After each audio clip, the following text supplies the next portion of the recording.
பசங்களா, உங்களுக்கு ஒண்ணு தெரியுமா? இன்னைக்கு டேவிட்டோட பர்த்டே. அப்படியே அங்கிள், டேவிட்டோட பர்த்டே எங்களுக்கு தெரியவே தெரியாது. ஆமா பசங்களா, இன்னைக்கு டேவிட்டோட பர்த்டே. ஸோ அதனால என்ன பண்ணலாம்னா, டேவிட்டை சர்ப்ரைஸ் பண்ண மாதிரி ஒரு சூப்பரான சர்ப்ரைஸ் இங்க ஏரியா பண்ணுவோம். ஸோ நீங்க எல்லாருமே ஹெல்ப் பண்ணுங்க. உங்க ஃப்ரெண்ட்ஸ் கிட்ட போய் நீங்க ஃபர்ஸ்ட் போய் சொல்லுங்க. அவன் தூங்கின்னு எடுக்கிறான். இப்போ தூங்கின்னு எடுக்கிறதுனால அவனுக்கு எதுவுமே தெரியல. போய் சொல்லுங்க. ஃபர்ஸ்ட் நீங்க போய் சொன்னாதான் கரெக்டா இருக்கும். இன்னைக்கு டேவிட்டோட பர்த்டே சர்ப்ரைஸ் பண்ற மாதிரி எல்லாமே பண்றப்ப பாரு. பாத்தியா, சர்ன்னு பண்ணிட்டோம். எல்லாருமே இருக்கிறாங்க வேற லெவல். இப்போ பாட்டுலாம் போட்டு வேற லெவல்ல. இன்னைக்கு டேவிட் ஒரு பர்த்டே செம்மையா இருக்க போற போல. போடு போடு, எல்லாருமே வந்துட்டாங்க. எல்லாமே சூப்பரா போடு. இப்போ ஒரு பாட்டு மட்டும் போட்டா நல்லா இருக்கும். பாட்டு போடு. Happy birthday to you. Happy birthday to you. Happy birthday, happy birthday, happy birthday to David. May God bless you, dear. May God bless you, dear. Happy birthday, happy birthday, happy birthday to you. வாங்க வாங்க போலாம். அச்சுச்சோ, பிரியாணி சாப்பிட போலாம். இன்னும் யாருமே இல்லை. அச்சுச்சோ, பசங்களை வெயிட் பண்ணுங்க. பிரியாணிலாம் இருக்குது, கவலைப்படாதீங்க பசங்க. கவலைலாம் படவே தேவையில்ல. பிரியாணி இல்லை இருக்குது. ஓகே, கவலைவே பட தேவையில்ல. எல்லாருமே வாங்க, ஒன்று ஒன்றா வந்து சொல்லுங்க. அம்மா எல்லாருக்குமே சிக்கன் பிரியாணியே போட்டுருவான். ஓகே ஆண்டி, சரி ஓகேவா, நீங்க போய் உட்காருங்க. நான் போய் டக்குன்னு உங்களுக்கு செஞ்சு எடுத்துட்டு வரேன். அடுத்தெல்லாம் வேற பண்ணணும்.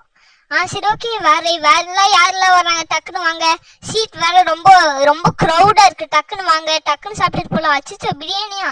ஆண்டி ஆண்டி, பிரியாணி இருக்குதுல்ல, டக்குன்னு செய்யுங்க ஆண்டி. என்ன ஆண்டி, எனக்கு மட்டும் ஸ்பேஸ் இல்லை. அட, அந்த பக்கம் போய் உட்காருமா. சரி ஓகே, அங்க பக்கம் போய் உட்கார ஆல்வீர். சரி ஓகே. இந்த வாட்டி நல்லா சூப்பரா செலிப்ரேட் பண்ணிக்கிறாங்கல்ல டேவிட்டோட பர்த்டே. ஆமா ஆமா, வேற லெவலில் செலிப்ரேட் பண்ணிக்கிறாங்க டேவிட்டோட பர்த்டே.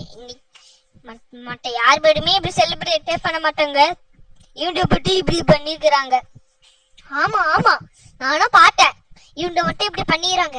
சரி ஓகே, நம்மளால எந்த கிஃப்ட்டுமே வாங்க முடியல. திடீர்னு சடனா சொன்னனால சரி ஓகே, அட்லீஸ்ட் நம்ம கார் வச்சு போய் கொடுப்போம். மம்மி மம்மி, நான் வந்து என் கார் இருக்குதுல்ல, என் கார் வந்து நான் கிஃப்டா டேவிட்க்கு கொடுக்குறேன் மம்மி. அப்படிதான் நல்லா இருக்கும். ஏய், உன் காரா? அதான் படிச்சு நீ வாங்கின.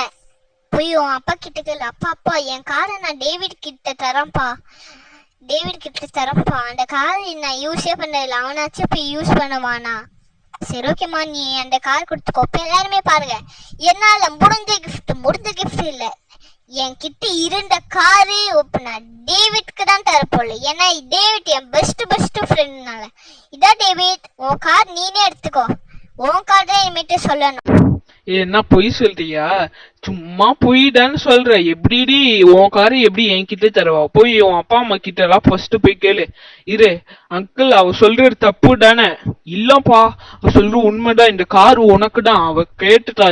அவ அம்மா கிட்ட எல்லாருக்குமே கேட்டுட்டான். ஏன் சிவா இப்படி பண்றீங்க? பரவாயில்ல ஜான், உங்க பையன் கார் வேணும்னு ஆசை தானே? இந்த பர்த்டேல நிறைவேற்றியாச்சு. இதுக்கு மேல எதுவும் இல்லை. சரி ஓகே, எதுவும் இல்லை, எடுத்துக்கோங்க, கார் எடுத்துக்கோங்க. நீங்க நல்லா இருப்பீங்க. இல்ல எடுக்க. அப்படியாடி? நிஜமாடி? ரொம்ப தேங்க்ஸ். இந்த வீடு பிடிச்சத லைக் பண்ணி ஷேர் பண்ணி